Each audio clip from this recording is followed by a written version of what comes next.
So, a link to our previous lecture on coronary heart disease. We have to achieve these two learning objectives. We came to know in the last lecture that demand supply mismatch is the problem in coronary artery disease. The statistics revealed a widespread global problem and manifestations also very much widespread from stable angina till the sudden death, all related to coronary artery disease and its complications. The deadly sequence. First, there are risk factors that give birth to atherosclerosis and that lead to coronary artery disease. So, atherosclerosis is a widespread problem. It affects any artery. It may affect in the heart, leading to angina, myocardial infarction, and sudden death. To brain, it may manifest as stroke, transient ischemic attack. In the limbs, claudication and critical limb ischemia or peripheral arterial disease. And it is said that if there is one atherosclerotic problem in one place, for example, intermittent claudication and stroke, there might be the third place that it may also be residing as occult coronary artery disease in heart. There is increased morbidity and mortality in these patients. Obviously, because atherosclerosis is not limited to one artery, to one area, or to one organ. Atherosclerosis, how it starts in an artery. This is a six-stage process. Initial lesion is isolated macrophage foam cell. Type 2 fatty streak lesion is mainly intracellular lipid accumulation, as you can see. And in type 3, there is intermediate lesion. Type 1 changes and small extracellular lipid pools are created.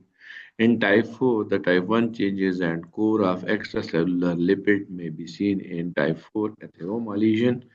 Type 5 fibroatheroma is lipid core and fibrotic layer are multiple lipid cores and fibrotic layers are mainly calcific or mainly fibrotic lesion. In type 6 complicated lesion, surface defect occurs, hemorrhage, hematoma, thrombus formation occurs. 5 and 6 are the most dangerous. 1 to stage 3 growth mainly by lipid accumulation and 5 and 6 accelerated smooth muscle and collagen increase and thrombosis and hematoma. So in the first decade of life and in the up till 15 years of age, growth is mainly by lipid accumulation and it may be clinically silent.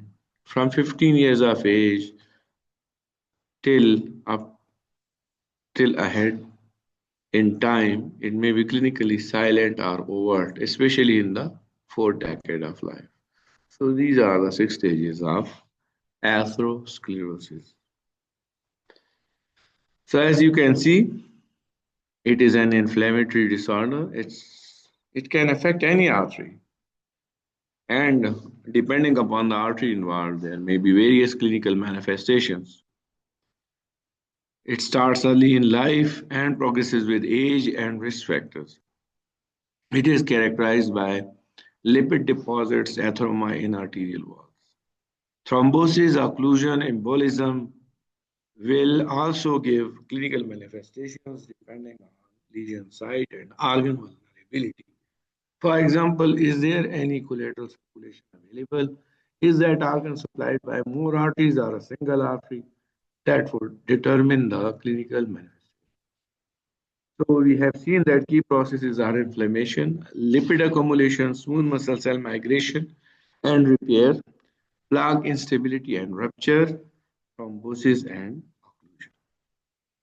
occlusion. So there may be a stable plaque or unstable plaque. In vulnerable or unstable plaques, the lipid-rich core is visible. There is a thin fibrous gap, and there are a lot of inflammatory cells.